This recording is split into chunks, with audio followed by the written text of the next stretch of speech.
इस अध्याय के बारे में महर्षि मार्कंडेय ने राजन से कहा था कि मैंने अत्यंत गुप्त देवी का ध्यान तुमसे कहा है।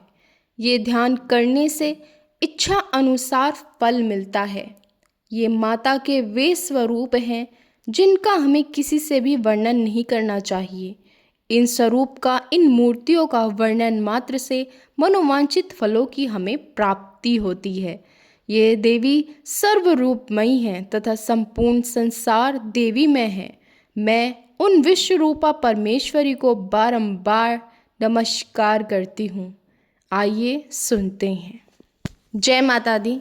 आज शारदीय नवरात्र का 7वां दिन है, यानी माँ कालरात्रि का। आज मैं आप लोगों को सुनाने जा रही हूँ दुर्गा सप्तशती से एक मूर्ति रहस्य। इस रहस्य को सुनने के बाद आपकी समस्त मनोकामनाएं पूर्ण हो जाएगी। हम दुर्गा सप्तशती के 13 अध्याय करते हैं, लेकिन इस रहस्य को हम नहीं पढ़ते। लेकिन ये रहस्य पढ़ना और सुनना उतना ही ज़रूरी है जितना कि 13 अध्याय पढ़ना। अगर आप किसी कारणवश 13 अध्याय पढ़ या सुन नहीं पाए तो ये रहस्य सुनने मात्र से ही आपको एक ऐसे ज्ञान की प्राप्ति होगी कि आपकी समस्त मनोकामनाएं पूर्ण हो जाएगी। तो अपने चित्त में माँ भगवती का ध्यान करते हुए इस रहस्य को ध्यानपूर्वक सुनिए।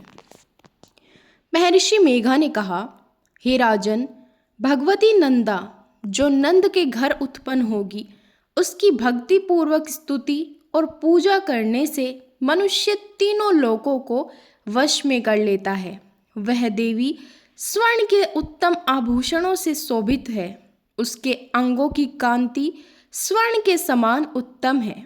उसके वस्त्र स्वर्ण के समान सुनहरे हैं और वह देवी स्वयं भी स्वर्ण के समान दीप्तिमान है। कमल, अंकुश, पाश और शंख से उसकी चारों भुजाएं शोभित है और उसके इंदिरा, कमला, लक्ष्मी, श्री और रेमा बुंजा वासना नाम है।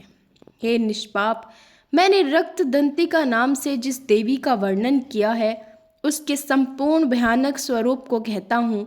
वह देवी रक्त वस्त्र, रक्त वर्ण, सब अंग रक्तमयी आभूषणों से शोभित, रक्त आयुध, रक्त नेत्र, रक्त केश वाली, अति भयंकर, रक्त सने तीक्ष्ण नखों वाली, रक्तासन पर स्थित तथा रक्त दंत वाली भगवती भक्तों के वश में उसी प्रकार रहती है जैसे साध्वी स्त्री पति के वश में रहती है। वह देवी पृथ्वी के समान है और उसके दोनों स्तन सुमेरु पर्वत के समान हैं। वे दोनों स्तन बड़े लंबे, बड़े मोटे, अत्यंत मनोहर, कठोर, शोभायमान और आनंद के समुद्र हैं। ये देवी सब कामनाओं को पूर्ण करने वाले अपने दोनों स्तनों को अपने भक्तजनों को पिलाती है। देवी की चारों भुजाएं खड्ग, पात्र, हल और मूसल से शोभित हैं। यह देवी रक्त चामुंडा और योगेश्वरी के नाम से विख्यात है और यथावर जंगम रूप संपूर्ण जगत में व्याप्त है। जो पुरुष भक्तिपूर्वक उसकी पूजा करता है वह चराचर में व्याप्त हो जाता है। जो पुरुष रक्त दंतिका के इस स्रोत को पढ़ता है उसकी इच्छाओं की आपूर्ति देवी उस प्रकार करती है जिस प्रकार माता अपने पुत्र की। शाकंभरी देवी का नील वर्ण है, नील कमल के समान उनके नेत्र हैं, गंभीर नाभि है और त्रिवली से भूषित उनका सूक्ष्म उदर है। कड़े, ऊंचे, गोल मटोल, समान और मासल स्तन हैं। उनके हाथों में कमल है, उन पर भौरे गूंज रहे हैं और कमल पर ही वे विराजमान हैं। वह पुष्प, पल्लव, मूल और फल से युक्त अनेकों सुंदर रसों वाले, क्षुधा, तृष्णा, मृत्यु और वृद्धावस्था को दूर करने वाले शाक समूह तथा चमकते हुए धनुष को धारण करती है। वह परमेश्वरी शाकंभरी शताक्षीर है और दुर्गा कही गई है।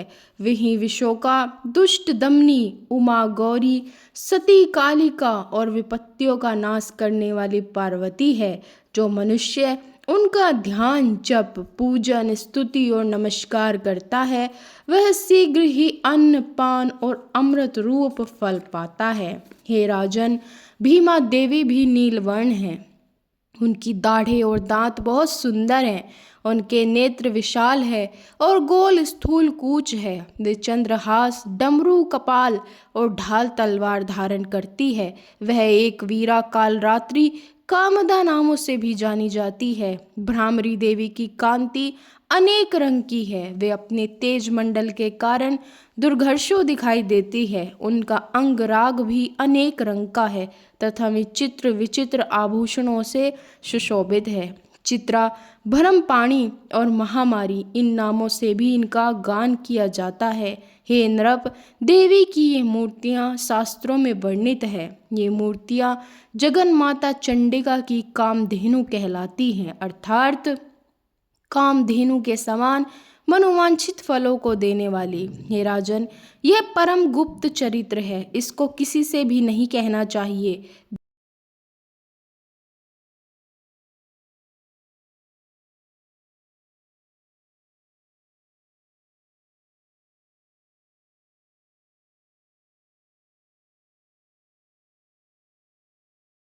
दिव्य मूर्तियों का आख्यान मनोवांछित फलों को देने वाला है। अतः पूर्ण प्रयत्न करके तुम निरंतर देवी की आराधना में लगे रहो। सप्तशती के मंत्रों को पढ़ने मात्र से ही प्राणी 7 जन्म के पापों से मुक्त हो जाता है।